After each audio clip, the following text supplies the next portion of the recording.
This panel is Hope is Never Silent. And so we're here to share our experience, strength, and hope and some things that have worked for us. And so hopefully you'll be able to take away after hearing Dr. Stephen Lloyd's amazing presentation, and just following that is some of the things that we're going to talk about, what's worked for us, what the things that we see that are working. But before we do that, we want to play a video. Mayor Moore has had the opportunity to follow up with Cole, who had an incredible opportunity to share his story and his incredible overcoming of what he struggled with. So we'll start off with his video, and we'll get this panel going. Williamson County High School student Cole Gershkowitz was struggling with OCD since a young age. I felt very alone because not many people could empathize with that or sympathize with me on that level. He felt very alone because not many people could understand. As time went by, his obsessions became more extreme.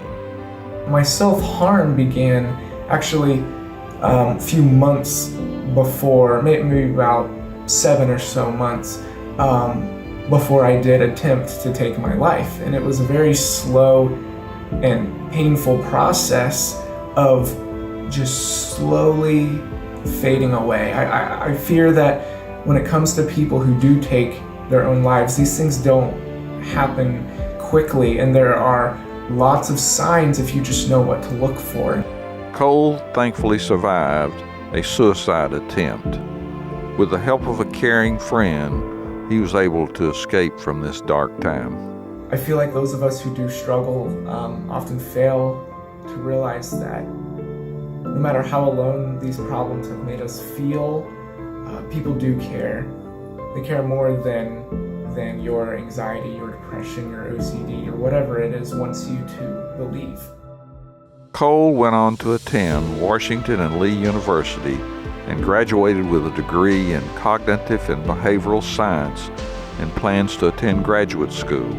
While at Washington and Lee, Cole was awarded the Elms Pathfinder Prize in Psychology for his extraordinary promise in psychological science. Honestly, I think going to college helped a lot, and just to find community and kind of have meet new people, learn to be more vulnerable, make more connections. So I feel like I'm in a much better place than I was before. I asked him what advice he would have for parents or students who are currently experiencing mental health issues. Yeah, that's a great question. I mean, I'm not a parent, but I've learned a lot from seeing what my parents have had to go through, because it's a unique experience being a parent of a kid with mental health issues, and they often get overlooked. And what I would say to them is, I think it's really important to be open to being supportive of your kids without improving anything. I mean, parents who want what's best for their kids, they're going to do whatever they can to help them feel better, right? They're going to pursue medication, they're going to look into psychotherapy, they're going to do whatever. But for a lot of kids, and myself included, treatment will only take you so far. I mean, for some people, treatment is not enough to relieve all of your suffering from your mental health issues. And I think what my parents and I have learned, and what I try to carry forward when I'm talking with people who are going through these difficulties, is you got to be willing to just sit there, be present with someone, listen to what they're saying, listen to them explain just how bad they feel, while accepting that maybe in that moment there's nothing that I can do to actually make them feel better. It's still inherently valuable. Even if you don't improve anything, the fact is, some of the most valuable times of support that I've been able to experience has been, I'm just walking around, I was at school on the phone with my dad, just telling him how awful I felt. Nothing he could do. But he listened, and when that phone call was over, maybe my mood was not any better, but he made me feel that I was worth listening to, I was worth talking with, I was worth just holding that space, no matter how terrible I felt. And sometimes that's even more valuable than any improvement in suffering. So that's what I would say to parents.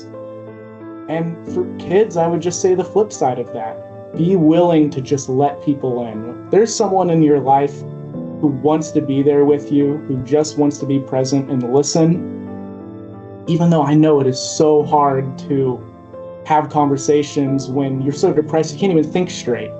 But if you have just a little bit of energy, I promise it's huge to just let people in and just let people sit there. That's really, really good. Thanks for sharing that with us. I'm Lindsay Wilhelm. I'm the Executive Director of Williamson Prevention Coalition. You may, if you've been here all morning and you may have seen a video from Panel 1 with Williamson Health, you may recognize this fellow right here. But we're going to show a quick video to kind of show you some of his journey, and then we'll talk about it and go from there. You know, I went to 12, 13 different treatment centers, arrested multiple times. My addiction took me not only to contemplation, but attempting suicide, and it was a really, really challenging time. Let's start at the beginning. 18 years ago, you joined the second season of what would become the iconic show, Laguna Beach. Interesting time in my life. So at 17, I was starting to struggle with school issues, addiction issues, mental health issues, and I was actually away at boarding school in Provo, Utah. Lo and behold, though, I come back, and some of the old cast were like, you got to meet Jason. So went to the rooftop, had my interview, and the rest is history. I love Lauren. Jason became the notorious bad boy of the mega hit MTV series and its spin-off, The Hills, and skyrocketed to fame overnight. But he says that only fueled his struggles with mental health and addiction. It created an identity that I was able to escape, because what you saw on television it was a character that was created, and I wanted to live by that, which was like the partying, out of control type of person. And so I fed into that, and that was really just a deflection from me really dealing with what I needed to deal with, which was myself. How much of what we saw as quote-unquote Jason was the true Jason? You got to see 100% of the real side of somebody that was really sick. You got to see somebody who's really struggling. Over the next few years, Jason was arrested numerous times, did several stints in rehab, and even tried to take his own life. But it was something that happened after becoming sober in 2010 that changed everything. What would you consider your lowest point? I had 5 years of sobriety and ended up relapsing on Adderall. Ended up going down a spiraling on and off for 2.5, 3 years. That landed me at the first floor at Hoag Hospital while my wife was giving birth on the 3rd floor with my daughter.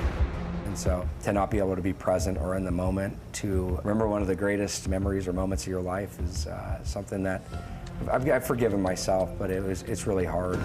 Jason, now sober for nearly 4 years, has moved out of Orange County with his wife and 2 kids and says he's finally taken back control of his life. When you look back at that young kid on these shows, what would you say to him now? It's going to be okay. There's a way out. There's solutions. There's an opportunity to be able to talk about it and share that, and you're not alone. And there's hope all around you. It's so good to see him doing so well. And Yes. Jason is teaming up with psychiatrist Dr. Daniel Amen for the Change Your Brain Foundation, which seeks a new approach to dealing with mental health. So Jason, Lindsay. I really feel like there's a very important question I need to ask you after seeing that. I think it's what everyone might want to know. How much hair gel did you use to get that perfect spike back in the day? Oh my Lord, that was part of the sickness for sure. I was using a very dense product called Murray's to keep everything in place, but I mean, it kept it very in place. it was bad, but that's what it was. Lots of it. All jokes aside, though, thank you so much for being here today and sharing your story, and now at this point becoming such a huge instrumental part of our community. Yeah, no, I want to say thank you very much for everybody that's here, obviously taking the time to listen to such an important topic. I mean, just being able to come in and hear Dr. Stephen Lloyd share and just bring light to this. I mean, when we really look at addiction, it's the leading cause of death in America for 50-year-old individuals and younger. It's something that's very serious. I mean, the fact that the average age of first-time use is 11 and a half years old is alarming. That's the average age. I have a 7-year-old and a 3-year-old and a newborn on the way, but to think that I have to prepare and have a conversation with my daughter here soon is alarming. I'm 37, and I look back when I was young. The context of that conversation was never a part of where I was and when I was going to be growing up. And so I think, again, just I want to thank Mayor Moore, everybody here that has put this event on. I think this needs to be happening more. This room should be full. I mean, that's the thing is coming from Laguna Beach, very successful area, one of the most highly used communities, most overdoses in Corona del Mar right next door to us. And I know it's happening. And that's the sad part is I think the more that we're here and to create systemic change is by us talking about it. And so I applaud you guys that are here, that are listening to this and being a part of it, and thank you for putting on something that's very important. Absolutely. So after watching that video again and kind of thinking back on your journey, when did you kind of notice when you were first struggling? Well, it's funny, I mean, just looking at, it's not funny, but just the relatability and connectivity with Cole's video, right? I mean, I struggled severely with OCD at the age of 12, 13 years old, to the point where I'd wash my hands till they'd bleed and I'd have to wear, neoprene gloves with Neosporin on them. But even like looking back further than that, being Cherokee, German, and Irish, right? Looking back at what Dr. Lloyd said about just the genetics. I mean, I should have had a stamp on the forehead when I came out of the womb, basically saying, do not allow him to use. But I look at like the behaviors and the mannerisms of when I was a little kid. And I mean, it came from a great family, parents who are still married to this day, had a great family upbringing and environment. Again, we are pre-genetically disposed. But I just look at like the little mischievous behaviors I would do at like 5, 6 years old. I remember I had to like walk around my neighborhood with my red wagon. I'd go cut my neighbor's flowers and I'd try to sell them back to him. And like just the things I would do that were so just conniving and manipulative. And so, but I mean, looking back and seeing where I was struggling is, it really kind of came into play with the OCD. Saw doctors, saw a psychiatrist, was able to and I had a lot of support from the family. But ultimately, they gave me medication, mitigated the symptoms, and I went on my way. I never dealt with the underlying issues. And ultimately, I come to find alcohol a few years later, and that basically alleviated, all the pain. And I was like, who needs medication? This is where it's at. This is the resolve to this. And the follow-ups to it, I mean, again, is at 12, 13 years old too, I didn't know how to effectively communicate. I mean, we've come a long way with mental health and addiction today versus when it was in the 90s, you know what I mean? And just being able to communicate and talk about it. But doctors back then, it was just, again, the medication.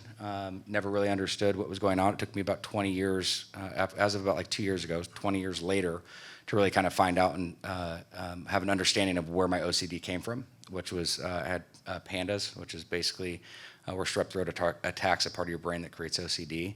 That would have been amazing to know back then. But again, there was so many different things that were happening when I was younger. And again, not knowing how to communicate and effectively share what was happening within my life kind of created this domino effect. And again, is on my parents' side, is they tried everything that they possibly could. But again, the education and the resources weren't around. And they were a huge support system for me. I mean, I ended up going to 13 different treatment programs from Florida to Hawaii and every state in between. But I had the support from them. And again, what Dr. Lloyd was saying is, good people in my corner that weren't willing to give up on me. Yeah. Wow. What a tremendous story. I have two different thoughts going on in my head that I want to ask. Let it first. Let it rip. So, whoever's not familiar, you'll learn about this in a few minutes. We have a campaign called You Are Not Alone, and yesterday we were interviewing someone, and they said that it took them, going to prison, that 6th day in prison, whenever they got that ultimate clarity. Yeah. Where, in their story, they surrendered fully and completely to God, and they said, whatever your will, let it be done. Yeah. What was your moment of clarity? It's a great question. After all the treatment centers, the suicide attempt, those you would have thought would have been, the rock bottoms, the arrest, but it wasn't. I was actually doing okay, and I'd relapsed during this time again. I found myself yet again in a therapy session with my mom and my dad. It was literally like the 500th one. Nothing was really different, or nothing really had changed, but there's definitely God's present in that room that day, for sure. But I looked over, my dad was sitting there, and I've never seen him break down besides when his mom had passed. And he just looked over at me with my mom sitting next to him, and he just said, we don't know what to do anymore. Our marriage is suffering. The whole family is struggling. And Mom and I are sitting in bed every single night like 2 planks of wood waiting for the phone call that you're dead. And for whatever it was, just with that tear running down his face, I looked over and I go, man, I don't care enough about myself, but I do care enough about you to become my motivation. And that was July 23rd, 2010. And that's when I hopped back on a plane and went back to treatment again. But that was the moment of clarity. And I think that's, you know, for me, my story wasn't, I didn't want to have it bad enough. I'd already had everything that life, they said in life was amazing, whether it was notoriety, access, fame, money, what all those things were. And that led me to a very deep, dark, isolated place.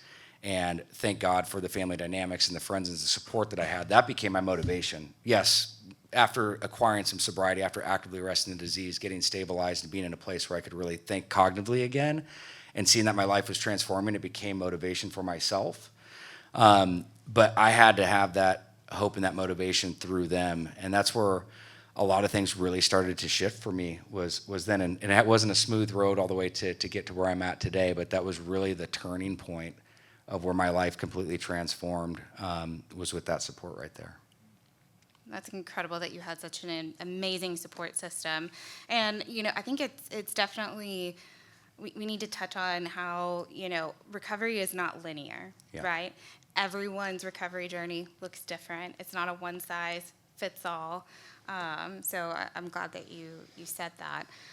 You mentioned that you have 2 kids with 1 on the way. Congratulations, by the way. Appreciate that.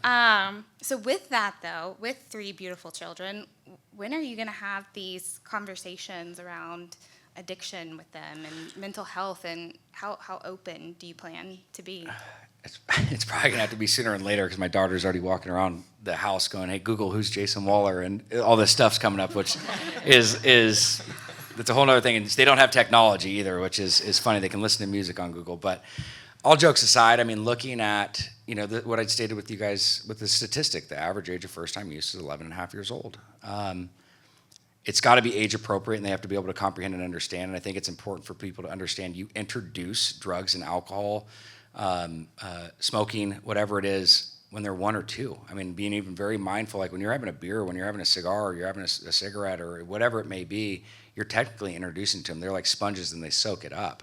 And so, again, thank God my children have never seen me in that place. And I think, you know, it's important, again, just another statistics. If somebody, whether you're pre-genetically disposed or not, if you do not drink or use by the age of 21, you have a 90% chance of never struggling with addiction. I mean, so I think it needs to be advocated and understood for those that struggle with it to be able to really talk to their kids about that. Again, age appropriateness, but I think it's a really important statistic for people to know. And the other thing is, like with what Dr. Lloyd was talking about, if we can get people to 1 year of sobriety, they have an 85% chance of hitting 5 years. I mean, that's astronomical. So I think there's amazing statistics that people just need to understand. But going back to addressing my children, when it comes to that, I probably will have a conversation with my daughter around 8.5 years old. Again, if a thing presents itself for it sooner, I will. But I've already started developing that rapport and that trust with her. Every single day, my daughter and I do a gratitude list in the morning, and we start our day off like that. And at the end of the day, I basically, after we read, we're doing crossword puzzles now. It's like kind of our new thing in bed. But basically, I'll sit down with her and I'll basically say, what was good today? What could I improve upon? What am I grateful for? And what's my goal for tomorrow? And we do that every day. But I'm starting to hear when she talks, especially about number 2, when what could I have done better? She's really starting to develop that rapport and really like building that connection with her.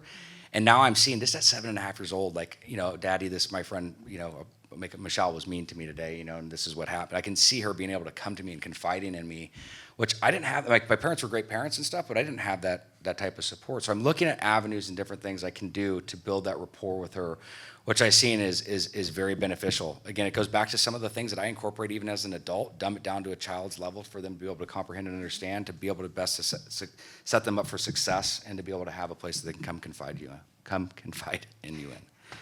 That's incredible. And I really think that really sums up a reoccurring theme that we've seen throughout these panels today, is having those conversations with our children, instilling that trust, creating, you know, an open dialogue for communication so we can have these hard conversations, but it equips all of us to do that. And so I appreciate your openness and your transparency. And now we are going to do a little bit of musical spaces, and Jason's going to come up here, and I'm going to sit down. So I'm going to hand it over to you. All right, guys, me again. We're going to turn this over. So we're going to go down the panel.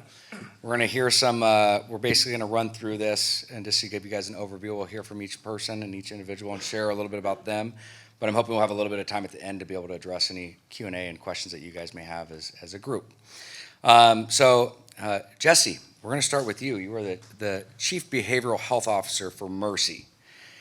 As a parent who has walked through a child who is struggling with mental health and addiction, what did you do to take care of yourself? Yeah, so a few years ago, my daughter had gone through, when she was in college, she had gone through a pretty significant mental health crisis with depression. And so something you should know about my daughter, she is the biggest extrovert that you would ever meet. And this is not a hyperbole. You can be in a foreign country and you meet someone and they actually know my daughter. That's actually happened. And so during college, she had gotten in a very toxic relationship with someone, and we started getting these phone calls from her late at night where she was tearful, crying, and she would talk to us, and we'd give her all sorts of advice, and she would never take any of it. And then the phone call stopped, and that's when we became really, really worried. And I remember there was a point in time where, and we learned later on that she was actually at her primary care visit with her doctor, and they had her fill out one of those little forms, you know, those of us who are mental health professionals, we get those depression screeners, we all hate them, but this time she happened to circle a lot of boxes on there, and they brought in a behavioral health clinician who met with her and talked with her for a little bit, and encouraged her to give us a call. And I remember when she finally reached out and called her, we did not recognize her. And it was at that time that I said, okay, we're bringing you home. You're coming home for a while. And, you know, the way that I coped with that, so at home, I try not to be a psychologist as much as possible. My kids will actually very readily start talking about something, and they'll say, and don't ask me how that made me feel. So I try not to do that. And I remember during this time that I actually felt all sorts of emotions. I felt like a failure. What did I do wrong? I should have been able to see this better. My wife is a teacher. I'm a psychologist. Heck, our kid should be, you know, perfectly molded, right? And during that time, it was where my wife was way wiser than I was, and she asked me. She said, "Well, what would you tell one of your patients?"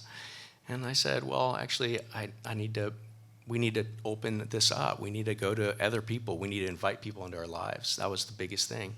And one of my biggest moments during that time was when a friend of mine looked at me. He said, "Why are you making this all about you?" And I was like, "Oh." And there's this part where he's like, "You didn't need to be a perfect dad. You just needed to be good enough." And that was one of the biggest pieces for me, was actually one of the best ways I coped during that time was actually not making it about me, was actually turning my attention, my focus on being present, loving my daughter, and doing it together. I'm not great at self-care, but I've become a lot better at each other care. Learning how to be vulnerable and reaching out and talking through those things. And since that time, I've built my network of people that 100% know that they can speak into my life and encourage me and ask when things are going wrong. No, I love that. I hear what you're saying is really staying in your lane, right? I mean, as a parent, yeah. I mean, even removing your profession with your credentials that are there. I know there's a few people in this room right now that are trying to be all things, case manager, therapist, psychologist. What would your advice be to them?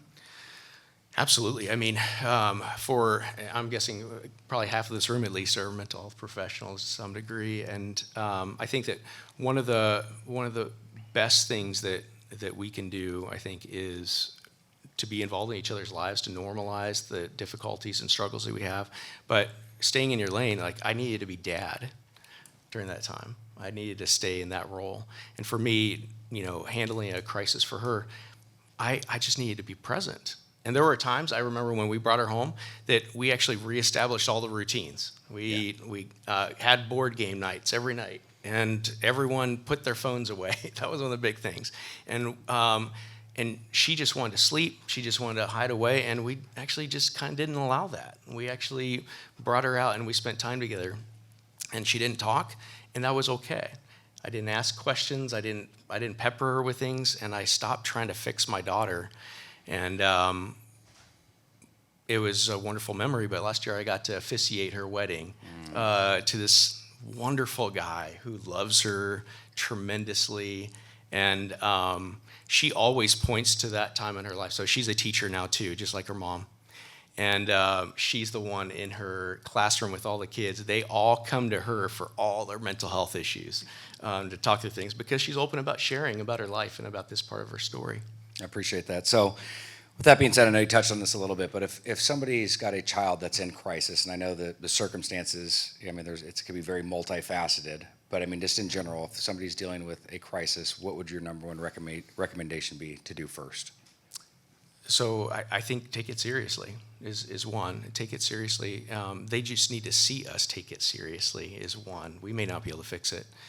I think Cole said it really well. That for his parents, like parents need to know that actually they just need to at times know that they can't fix it and make it better, but just being there and being present is really, really critical. So I think the other part is I think prevention is a huge piece. Being able to, there's so many kids. So my daughter is Chinese, she's from China, and she does not talk about, they don't talk about mental health issues. But she happened to be at her primary care appointment, and it was able to be identified, and she was willing to circle a number, right? I think that's huge. It's one thing I love about Mercy is that we actually, having primary care and psychiatry and counseling under one roof, we're able to identify those issues. We're able to kind of see those things. So I think that's one of the biggest pieces that we can do for our kids. Really appreciate that, Jesse. Yeah. Thank you. Brandy, coming over to you. Brandy Whitehead. So with Church of the City, amazing church, amazing congregation. You guys are obviously doing a lot over there to help the community. And one of the main things that you guys are focusing on is the village. Do you mind sharing a little bit about the village and where we're at? Yeah. I just want to share. My name's Brandy, and I've been a social worker for 25 years. I'm married to my husband, Darren. We have 3 biological daughters, and I'm a bonus mom to another 17-year-old who lost her mom. So as a mom of 14 girls, we've had our share of difficulty with mental health, and I honestly don't know a family who has not.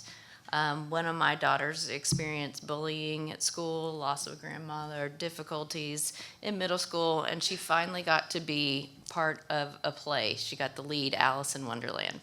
And this was in 2020, and 2 days before the play, my husband got COVID, and so she could not work on this that she had worked so hard performing. And she was devastated, so sad, spiraled down, and like a social worker and a pastor, like we should be able to figure this out. So this is personal to us too. We tried different things, counselors, we even did brain scan, neurofeedback, everything, medication.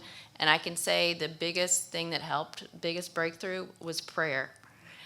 We took my daughter to pray with one of my friends in Colorado to a different church. We have a big church and we're trying to keep our story confidential. We went there and she prayed intercessory prayer with women she had never met before. And this one woman said, she said, I know this is strange, but I keep seeing you as Alice in Wonderland. And at that time, I have this on audio, voice memo. She gasped, I gasped. There's no way this woman could know this. And at that moment, she was filled with hope that the God of the universe sees her in the midst of her pain. And so that started a switch of God's going to use this for purpose.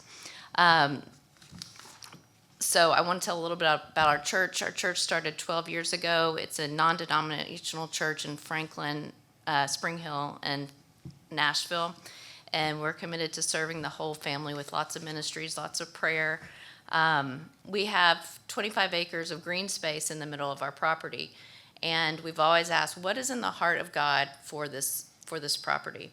So rather than assuming that we know what the greatest challenges are, we decided we wanted to have a posture of learning, and we wanted to meet with those around the mayor, chief of police, governor, and ask what are the biggest challenges. And so this is what came from that. Our biggest needs: mental health, suicide prevention, reliable transportation, safe space for children awaiting foster care, wrapping around foster families and children aging out of foster care. We're engaging in 5 of these areas. We've bought 2 homes that are for kids awaiting foster care placement. We recently hosted a graduation party for 77 youth in foster care who don't have families, a graduation party for them where we gave away 5 cars. We've given away 23 cars to teens who have aged out of foster care, and 2 cars to women who had their children taken away, and this provided reunification as a next step. So we're in the process of building what we call the village. We will have a community care center, a wraparound center. We have about 40 foster families in our church. Each has a team of 12 people who serve them with meals, laundry, relief care, and we want this to be a place for people to gather as a community, be a place of hope and leading people to Jesus. There will be 3 buildings that work to address these 5 issues. We'll have the community care building that will offer free classes, groups, in partnership with Mercy and Refuge counseling offices that will have teachings, that can help teach on mental health, suicide prevention, phones, parenting, all the gatherings that can help our people. So we also offer prayer support weekly. Prayer can be a source of great comfort, and we'd love to pray with you. A growing body of research suggests a positive link between faith and mental health, suggesting faith is associated with recovery from a range of mental health, including depression and substance abuse. I love it. When can we expect the village to be open? May of 26. Okay. So we're moving and shaking. We're having all these things working already but those will just be physical spaces that we hope to partner more with all partners and community to use that space. I love that. And then you're doing a partnership with the juvenile court as well, correct? Yes. So you want to share? Through a lot of different ways. Is it time for me to talk? Might as well. Zany, let's Sorry. bring you on, Zany. I think that was my cue. I've waited all day for this. Yeah. Well, I would say you asked me to be on a foster care review board. That's right. 2 or 3 years ago, and that has opened my eyes as a 7th-generation Tennessean, as somebody who's grown up in this county. When I'm seeing what I'm seeing, my mind is kind of blowing like this cannot be happening in our county. So love to partner with juvenile court, love to say yes to whatever they ask, and to care for our vulnerable families. Yeah, so we got Zany here. Zany Martin, Director of the Williamson County Juvenile Court. So appreciate you being here. Do you want to add anything to that before I jump into some of your questions? Well, I can't remember what my questions are, so if I could just say a couple of things that I wanted to, first of all, I just wanted to say hello and thank you all for being here still. I was a little worried that you might leave before the end, and I didn't want you to leave because I definitely wanted you to hear a message that we have in this community of hope, right? We've spent a lot of time today looking at what are some of the issues and what are we seeing and thinking in terms about what do we do and how do we make it better. But there's one thing that I just want to share to everybody, which is there is a lot of hope wrapped into what we're doing, even just here today. I have spent 28 years working in the field of juvenile justice right here in Williamson County, 28 years, practically my entire life at juvenile court, and I'm working with amazing kids and families. And so whether you're here as a parent or you're here as a provider or you work for the schools or any field, you're here with Columbia State, for example. What I want to tell you is that we've come a long way from when we started this conversation, not just this morning, but 28 years ago. And the way we talked around mental health and addiction and domestic violence and technology and the stigmas that were always surrounding those things is so much better. Thanks to events like this and groups like Find Hope Franklin and mayors like Ken Moore that say it's okay to talk about this. And as a community, when we address it, then we have an opportunity to make things a little bit better. That is really the heart of what has kept me working with kids and families in our community for so long. Is people sometimes will say, Zanny, you seem like a fairly optimistic person. How in the world are you doing this for 28 years? What's keeping you going? And I would tell you that it is the perfect field for somebody who is optimistic. It would be miserable if we left it the way we found it. But we get an opportunity to go into a crisis and a dark situation with a young person who's had lots of ACEs and trauma. And we start to find solutions, and we start to plant seeds, and we start to connect them to resources, and we start to uncover things that they weren't willing to talk about or haven't been ready to address yet. And then we start to see little glimmers of hope and growth in them, knowing the whole time that their brains are developing around those hopeful moments and that they are going to hopefully go on and become healthy people that they were really created to become. So it's folks like Mercy, Refuge, churches in our community like Church of the City and Brandy and the amazing work that's happening there that keep us going, that keep saying, Zanny, what do we need to do to help address this? Find Hope Franklin, here are some resources. Let's pull everyone together and talk about what our top issues are. The main thing that I want everybody to know after everything we've heard today is you gotta take a deep breath and say, okay, it's really great that we were able to talk about that today. And there really is some hope. And especially when it comes to our young people, they're amazing young people. So I just wanted to say that, but what other questions do you have? I love it. I got them. Let's go. You're making my job easy.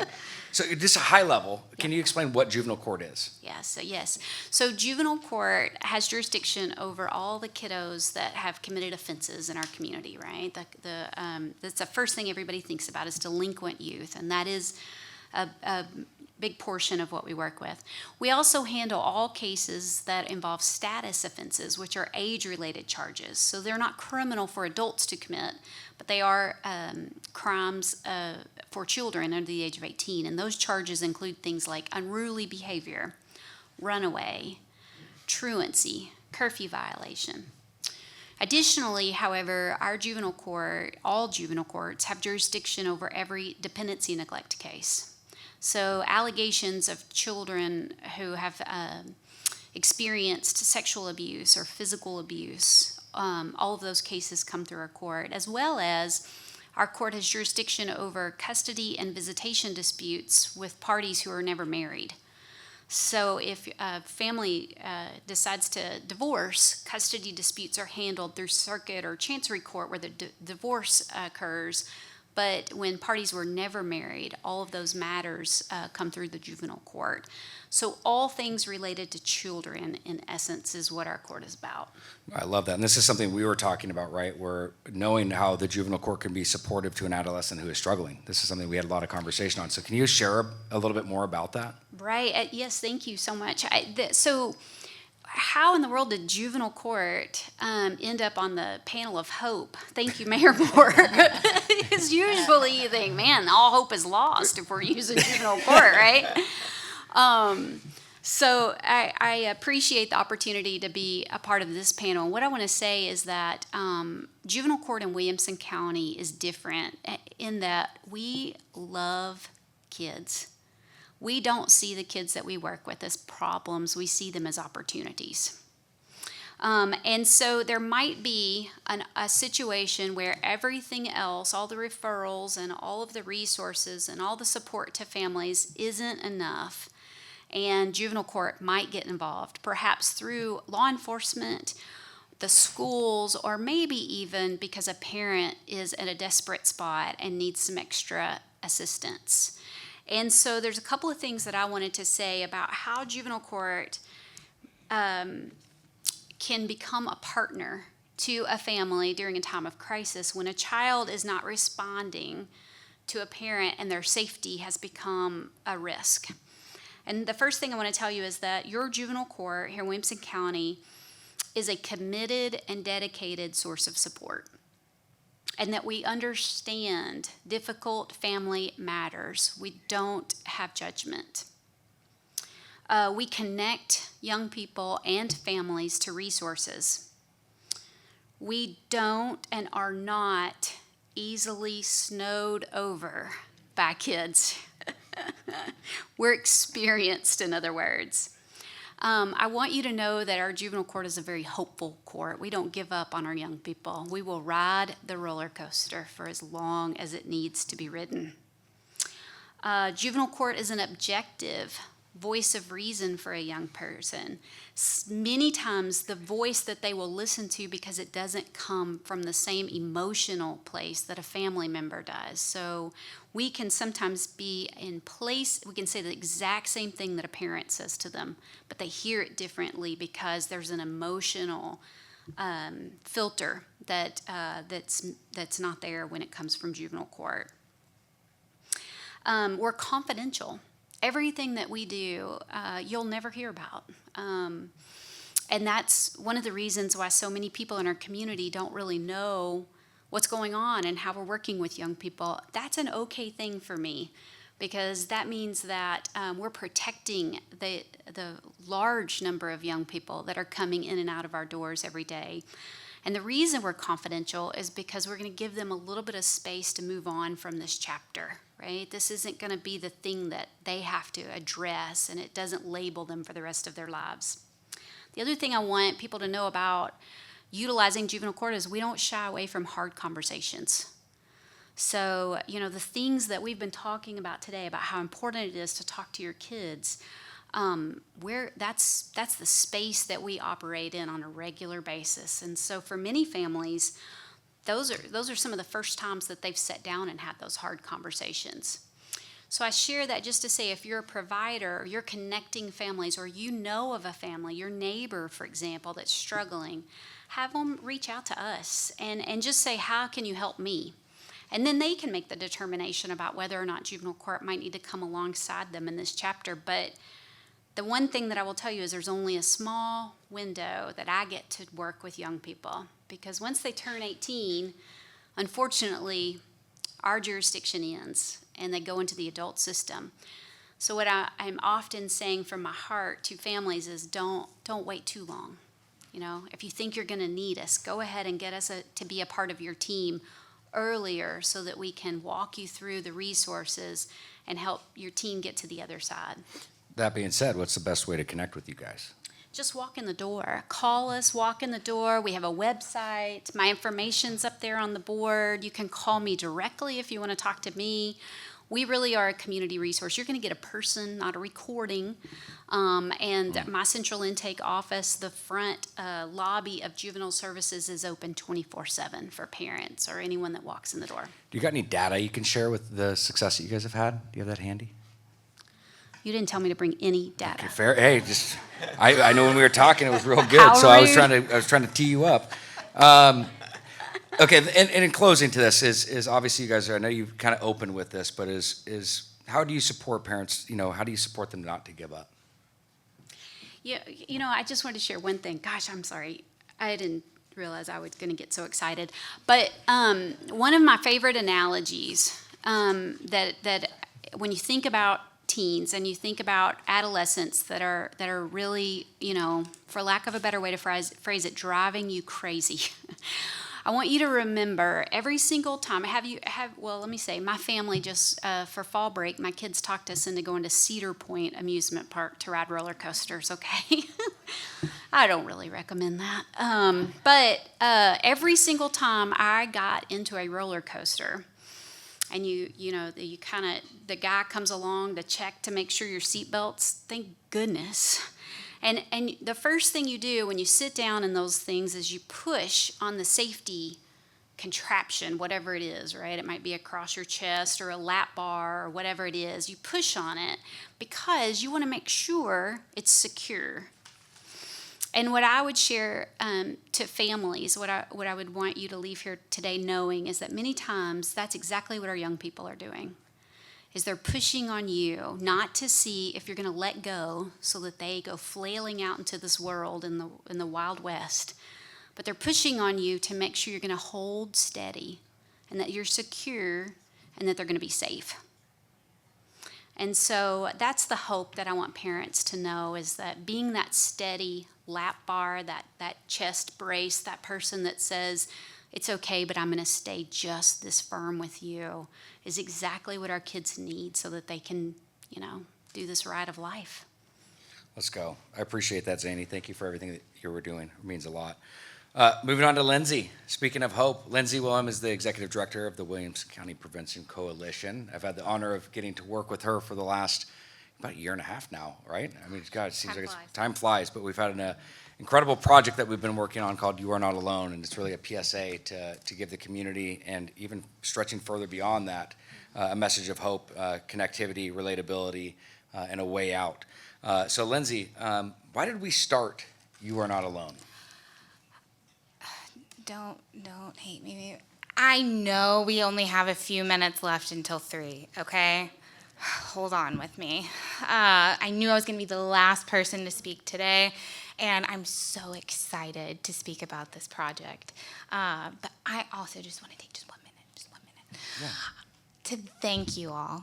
I can't even begin to describe how I've looked around today whenever all of our exhibitors were setting up and people coming in, all the conversations that have been had, all of the incredible partners that are a part of Find Hope Franklin. This amazing man right here, Mayor Moore, who I would do anything for this man. I think he is wonderful, a phenomenal leader, and what he's doing here is just, it's changing lives and saving lives. And partners like, I know the Refuge Center has been mentioned a few times as well, and we've talked about creating these conversations with our kids. My son, Griffin, he is 4. I already have conversations with him. The Refuge, through my therapist there, she taught me about my adult feelings wheel, because I was having a hard time identifying some of my feelings, and then I said, well, if I can't identify mine, how do I help my 4-year-old identify his? So there's a kid's feelings wheel too, and we use that at home. And I teach Griffin about taking a minute, and he'll tell me now, I just need a minute. And so sometimes we sit there until we've both kind of regulated a little bit. So these conversations don't have to look, don't vape, child. No, you're building on these over time, right? You're creating a safe zone for them, which also leads me into You Are Not Alone, right?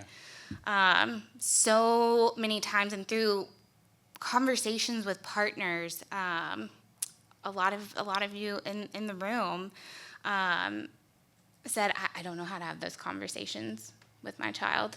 I don't even know what to look for. What are the signs? What are the symptoms? What does this look like?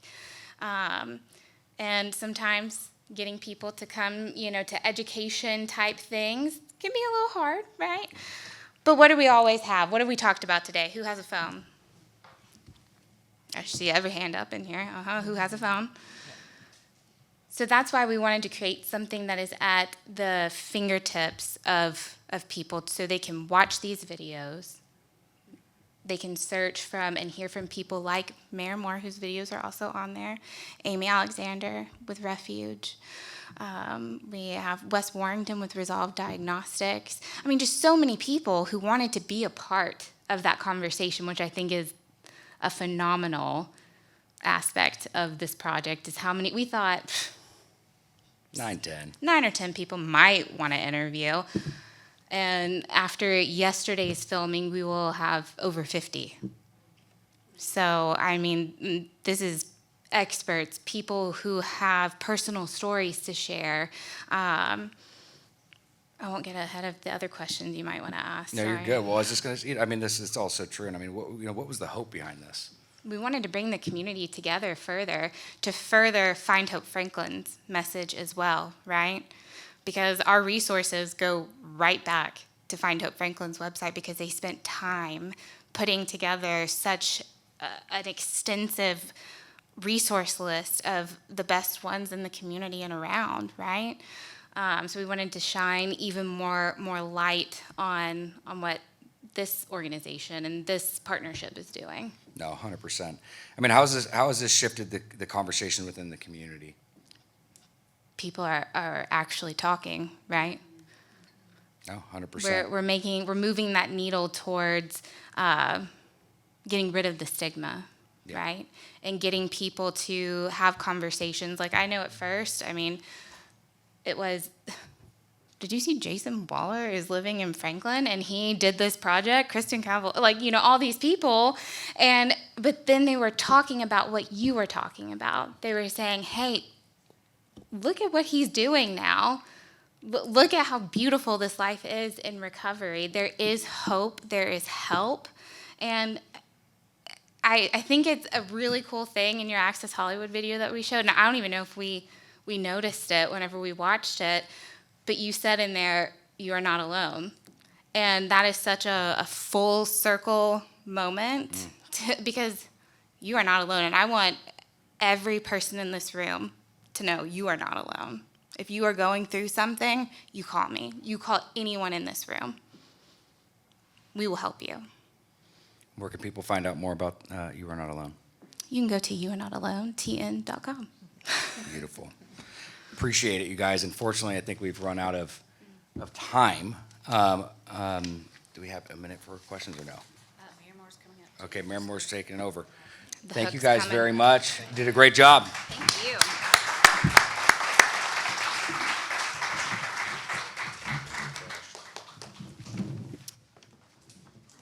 Well, thank you, Panel 3, and Thank you, brother. great stuff. And thanks for sharing and building hope in our community. When we started planning for this, somebody said, music is a great healer. And we're honored today to have Jenny Teeter with us, who is going to sing an uplifting song. I found her by accident. Someone called and said, we have someone that wants to sing to uplift our spirit and also to address mental health. She's a composer, songwriter, I guess that's the same thing, recording artist, and she's a traveling artist. And so help me welcome Jenny Teeter. Thank you so much. This is my song called Hang Up This Hat, and it's all about never giving up on yourself. Sometimes we need a reminder from someone other than the people giving you advice, and I think music is so healing, and so sometimes people look to music for hearing that message and it clicks. So this is my song, Hang Up This Hat.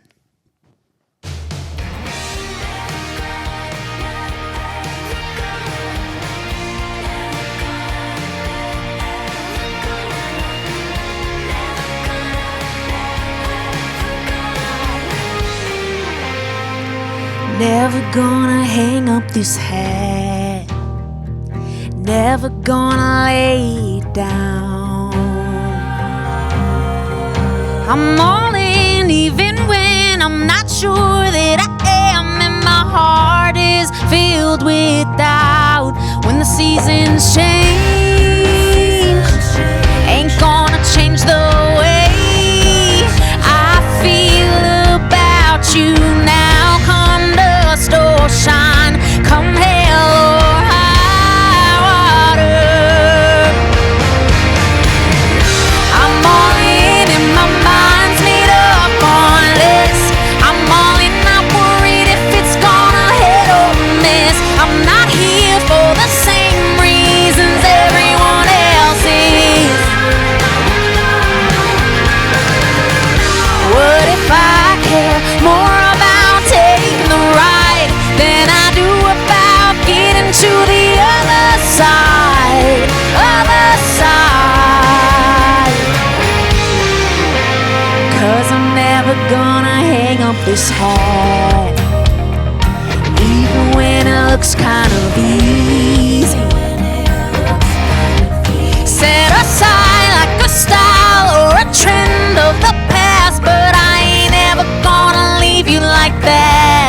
like you're only as good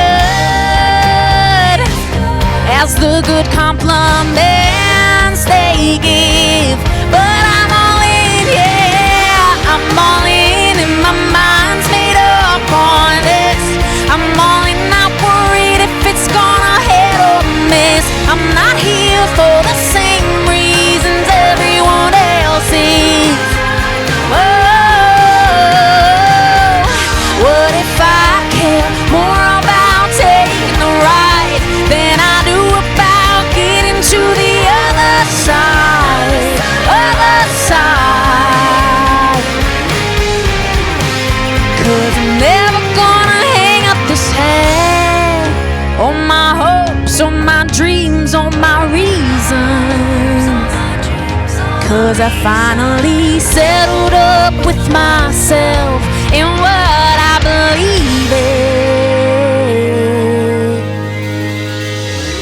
I'm all in, my mind's made up on this. I'm all in, not worried if it's gonna hit or miss. I'm not here for the same reasons everyone else is. Oh, what if I care more about taking the ride than I do about getting to the other side?